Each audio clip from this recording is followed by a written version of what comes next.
Well, folks, if you're ever wondering where all the LeBron James segments went on our program, because that's all you see in the national media, well, we're pleased to inform you that we have a LeBron James segment for you. LeBron James this weekend was in the land, Cleveland, where he spent a big part of his NBA career. He sat down for an interview with TNT's Kenny Smith. They broached all different sorts of topics, such as, LeBron the best player in NBA history. They also talked about one of the things that was interesting that came up was somehow they got on the subject of Oklahoma City Thunder and how Josh Giddey, he was drafted. He's a rookie for the Thunder this year. Mm-hmm. LeBron was very complimentary of the job that Sam Presti has done through the years as a GM, and a bunch of other topics in between.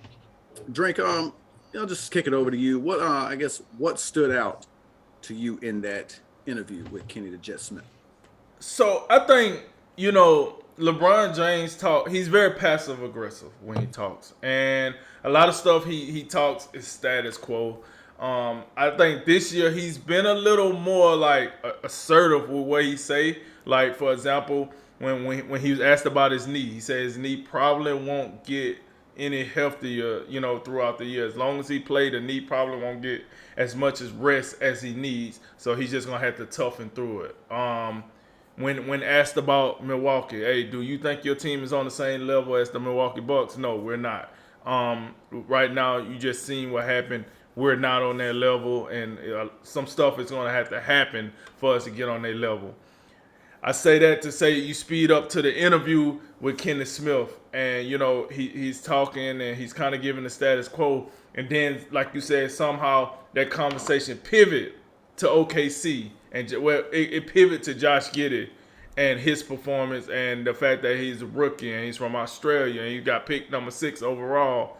Um, and LeBron is giving the flowers. He said, "Look, the kid, the youngest to get a triple double, and then not only do he do that, I think he had 3 straight triple doubles. So he's showing you he can see the court. He's showing you that he can score. He's showing you all this goodness.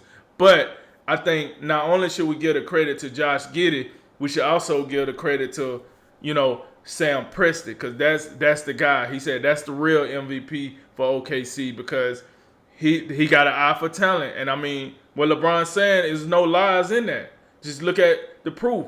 He drafted KD, Westbrook, James Harden, Reggie Jackson, now Josh Giddey. He drafted, and even if you just kept it to the prospects that he didn't drafted, and they did turned around and been all NBA players, All Star players, MVPs. Not to mention how he gets rid of dead weight and get all these draft picks. We praise a lot of a lot of praise on Danny Ainge when he was the GM for the Boston Celtics, and you remember he was getting all these draft picks. It was like, man, this guy, he's a wizard, man. He getting all these draft picks. He getting them built for the future. Well, honestly, you can kind of say Sam Presti, if you actually look at the sample size throughout that time, Sam Presti has impressed in both arenas. Make no mind, he got 5 first round picks for Paul George. 5. Turned around and got like I want to say 2 and 2 swaps and something else for Westbrook. And like look at what I don't want I'm trying not to like talk down, but he got all these draft picks, right? And that was as legendary as it was. Now you talking about what he do with the draft picks. That's impressive. I can't be mad at LeBron. I think LeBron is 100% right. But to what most people thinking, hey, LeBron is saying this because he's taking a shot at Rob Pelinka. And maybe. I don't know. He might be. I just look at it a little different, Jay. Way I look at it is, he know his son will be eligible for the draft in 2024. We also know that Bronny James ain't the highest rated, prospect. If anything, he's probably a mid-level prospect right now. It's probably fair to say, just like Dwayne Wade's son did, his son is probably gonna, if he don't get drafted straight into the NBA, well, when he do his 1 year jump, if that's still a thing, he's probably gonna go to the G League for that 1 year. But something tells me by 2024 we could have players going straight to the NBA again. So if that was to happen, I just feel like LeBron was greasing the skids and saying, "Hey, Sam, you got a good eye for talent. You know how to spot them before they blossom. You draft them, you develop them, and they become MVPs. They become All Star. They become all this greatness. Hey man, I got a young fella by the name of Bronny Jr. Give him a look for me. I'll make it worth your while." You know, he didn't say those words, but he has been clear and he has been on record saying, "Hey, I don't care where my son playing at in my last year. I would move heaven and earth to get over there and play one season with my son." So, with that said, what I took out of that was, "Hey Sam, go holler at my boy, and I double the value of I double the value of the OKC city wealth for 1 year. Come on over there. We can, get this bag. I get to play with my son. I get to create history, and then I'm out." So that's what I took from the interview, Jay. Yeah, I guess that to me that's interesting because they did broach the topic of like who's the best player, of all time, and it will be until the end of time the Michael Jordan, LeBron James debate. Right. And I don't want to spend no time, banging the head against the wall on that one. Right. But to me, it's a matter of preference at this point. They're all-time greats. They both have, an extremely good argument for it. The one thing I would say about what LeBron said was he made the point that, hey man, in the finals, I'm the only player that came back from a 3-1 deficit. Yeah, I mean that's true. That's true. We also have some not so good moments from his NBA Finals history. He's been to the finals more than Michael. Got 2 less titles. My thing has always been, and we'll never know this, if Michael Jordan had not retired the first time, and you have the 94, 95 seasons, could the Bulls have won 8 titles in a row? And if they had, and look, hypothetical, we never gonna have it, but look. What has made LeBron James special, at least part of it, is not only what he's done, how many championships he's won, and the All-Star game the appearances, like whatever the streak he's on, and the MVP award, finals, all these accolades. It's also the longevity and the consistency, and that's what he has. He has more longevity and more consistency because he didn't retire twice. So if Michael hadn't retired, would he have had 8 titles? And I'm not sure he wouldn't have. You had to really, what do you have? You had 3 in a row, then you had really 1 season where he didn't play, and then you had the next season where they lost in the Eastern Conference semis to the Magic when they had Penny and Shaq, and then you had 3 more. So if he doesn't retire and he wins 8 straight, I still don't think LeBron's close because 8-0. Now we love 6-0, and we love to bring it up.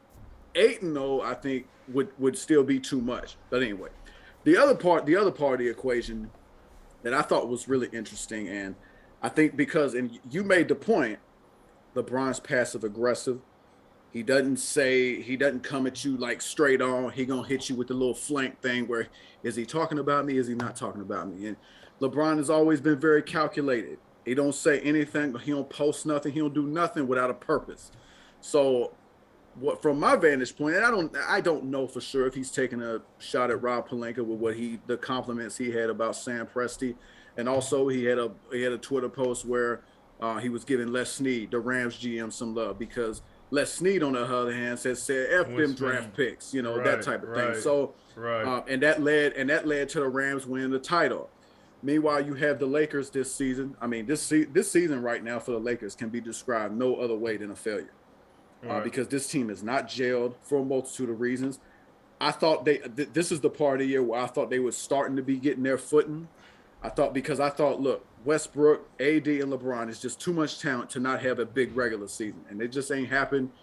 With Anthony Davis' injury, it would appear that it won't happen. I always question the fit, but I question it come playoff time with LeBron and Russell Westbrook.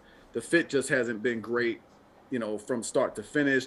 And then also the players that you have in reserve. I mean, I think, I'm looking at a guy like Malik Monk. I think he's played pretty well for him.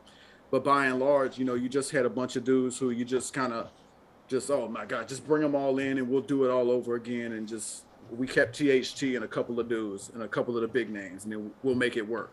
And it just ain't work. And I do think it's possible. It's definitely possible that the praise he's heaping on Sam Presti and some of these other things, the Les Snead thing, for instance, I think it's very possible that it could be a shot at Rob Pelinka. And I'm not necessarily, I'm not even upset at that, because you got to think about it. When you look at LeBron's career and all the success he's had, last year you had something happen to him that never happened to him. They was kicked out of the playoffs in the first round, largely due to AD got hurt. They was up 2-1, and then you had the picture. You had the picture of LeBron posting up. Drummond was on the bench doing it there. You had that, and then they lost the next 3 games. And now you're gonna have a situation where, we had what the first year in LA, they didn't make the playoffs because LeBron was injured. A lot of the second half, if I think I'm correct on that. There was an injury, and they just never could get started. That's when you had all the young dudes. They just couldn't get it going. This one's different. This has got to be his most frustrating season, because these 3 players that they've accumulated from a pure talent perspective, I thought was the best 3 guys from talent, even better than what the Nets had before Harden got traded. And it just hasn't translated to wins. And I think that's got to be very frustrating for a guy that many believe is the best player in NBA history. His career, as of right now, when you look at this season, you look at last season, it's just you want to. Every player, I got to believe, wants to go out on top or in a great way. And LeBron is still playing extremely well. He's third in the league in scoring at about 29, shooting 52%. He's playing extremely well. But the team success that we're so familiar of seeing, we're not seeing it. I think he's frustrated. I don't blame him for that. And because of that, there has to be someone to blame. And Rob Pelinka's trade deadline inactivity, I think, is something that he is allowing him perhaps to vent that frustration. Now, in Rob Pelinka's defense, Rob Pelinka is a general manager of a team that won a title during the bubble season. And part of that is Anthony Davis. Whether you agree or disagree, you thought they gave up a lot. Anthony Davis in that season realized his real potential. He was healthy and he was dominant, and we knew how important that was going to be that season. But the health just hasn't been there, and now No. It's a realistic question here. How much is that contribute to the 4-month break they got before the bubble? Because the more I see Anthony Davis play, the more I'm really starting to think that 4-month break was very significant until him finishing the season. He needed. That could be. But regardless, it's still going to be in the books as a title. He was a big part of it. And I mean, I don't know. That could be a question. And as Anthony Davis as his career continues to progress, I mean, you ain't wrong when you call him brittle. I mean, this guy just can't stay on the floor. And it's unfortunate because he's the guy that when you traded for him, you had to have been thinking post LeBron for who you could build around. Now you got a situation where you brought in Russell Westbrook to perhaps be a part of that too. And it's just been a mess. And now Anthony Davis is hurt. He's the guy who it should be your foundational piece for the post LeBron years. And that's the big point. And that's the part, not only for the Lakers, but think about the Rams. Think about these teams that go all in. The teams that go all in, it feels nice when you win that one title. And I don't blame no teams for doing it. I think it's better than doing some process type thing. And don't forget about this now. The Thunder got a lot of picks and a lot of players, and it's real cool. But they stink right now in the present. And it's an absolute disaster. You probably get away with that in Oklahoma City. And Presti's got plenty of leash because he's had a lot of success in Oklahoma City. But man, I mean, when you talk about what it means right now to be that bad, that's got to be frustrating. And as much as LeBron wants to heap praise on Sam Presti, both of us were unsure of Rob Pelinka at the start. Rob Pelinka made some real good moves to get the Los Angeles Lakers a title. I just think for this season, and it could be a case of Rob Pelinka looking at this team and saying, I don't think there's a move I could make to get this thing moving in the right direction. Right. That could be what it is. I mean, what are they, 27-31? I mean, that's really, the All-Star break happens a little bit after the season's really, more than halfway through by a regular season amount of games count, I don't know how much more the Lakers, could get depending on whoever was available. So I think that's my defense of Rob Pelinka. Is he to blame somewhat? I don't think this Westbrook thing was that great of a move. But I think as far as you talk about, and I think we don't know, but people are definitely gonna, draw the conclusion that, oh, he's heaping praise on Sam Presti. He's passive aggressive. He's obviously not gonna come out here and just start dogging Rob Pelinka. Maybe this is his way of taking a shot at Pelinka and saying, look at all these dudes over here doing things right.